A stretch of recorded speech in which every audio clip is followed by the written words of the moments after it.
This is part 2 of the reading for Beverly. Okay, Beverly, so what I'm seeing in these cards is that there's some kind of conflict.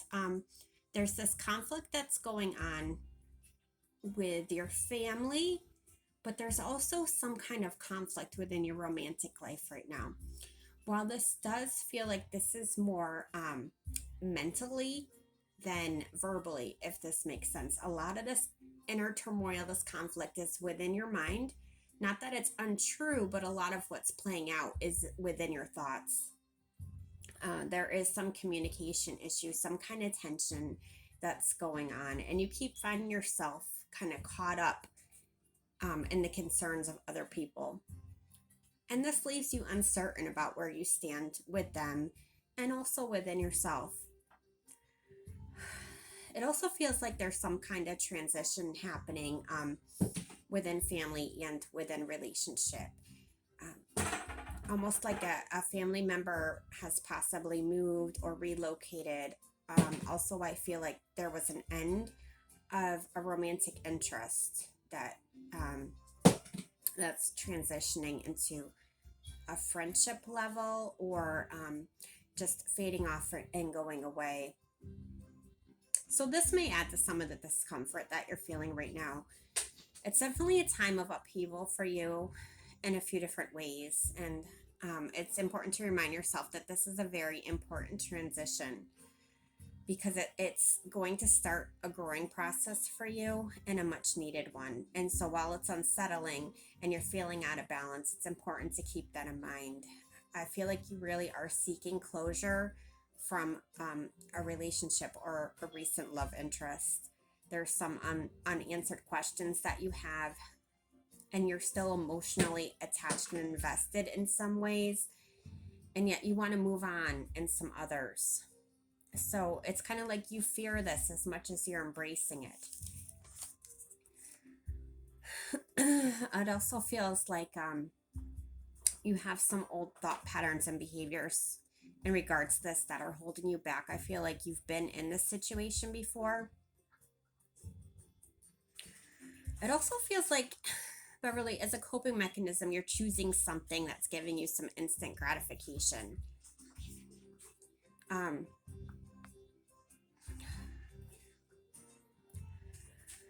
I'm trying to get a sense. It's kind of like when you hook up with an ex or drinking too much for comfort. It's that type of coping mechanism that I'm feeling.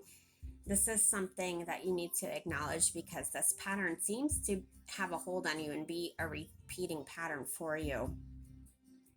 And it's also hindering your growth because you're not fully feeling the things that you need to feel, and you're not fully moving on to the next things coming while you're going back to these detrimental self-comforts. And it's definitely okay to explore your wild side, your sexual side, but don't let it be detrimental to you while doing that. You're really good about manifesting things into your life when you know what you need. When you've determined what you need, it's just important to remember to stay focused and turn your vision that you're having for yourself into a reality as best you can. You do know what methods work best for you in regards to this. So just when you start off on a path, you need to continue on that path. Um, Stick to the techniques that you know that work for you rather than trying techniques that are new when trying to get to where you want to be with things. Now is not a time for you to be taking on any new risks. That's only going to add stress. Again, I'm going back to having a recent love or potential love interest. This is strong within this read. I feel like there was some kind of a decision that had to be made with this. It's almost like one of you would have had to sacrifice something they weren't willing to sacrifice in order for this connection to fully happen. It was like a crossroads of sorts, in order to make this potential union happen. And so it kind of fizzled and didn't. Spirit's also asking me to remind you to be mindful about setting unrealistic expectations for yourself and others. It seems like you're highly ambitious with your standards for yourself and other people, and yet you're kind of setting yourself up for failure in that, especially with love. It's important for you to remember that humans are perfectly imperfect. You know what you want in a partner. You have a general idea of the life that you want for yourself in the future.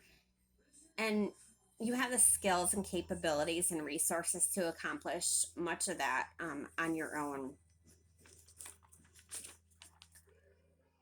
So, what I'm seeing for future outcomes, should you continue the path that you're on, is that coming up, you're really going to be entering a period of reflection and self evaluation. There's been a lot of things that have happened that have been out of your control, but it's time for you to recognize the parts that you played in the circumstances that you're unhappy with.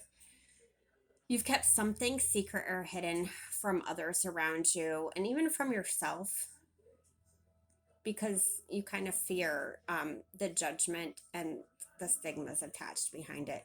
So, to clear these past mistakes and regrets and any guilt or shame that you may have, Spirit is asking that you work on self forgiveness, self love. You really need to enter this period of self love. It's going to kind of give you release and freedom. The universe is inviting you into something so much bigger than where you're at right now. You haven't been listening to what your gut is telling you in regards of letting certain patterns and things go. So coming up, it's really important. And I know that you're afraid of the sacrifice that you need to make to do this, but just know that universe's call for you on this is not going to stop. It's only going to get louder as time goes on. So, what I want for you in this next little while is to be extremely focused and work on some self discipline and your responses to things. You could replace a lot of this negative that you've been feeling with a lot of positives. And it's just going to come from that self discipline and that acceptance of what needs to be changed for you. So, this is your reading for right now, Beverly. I'd love to do one in a few weeks for you and see where you're at with things. I hope it resonates. I love you very much, and thank you.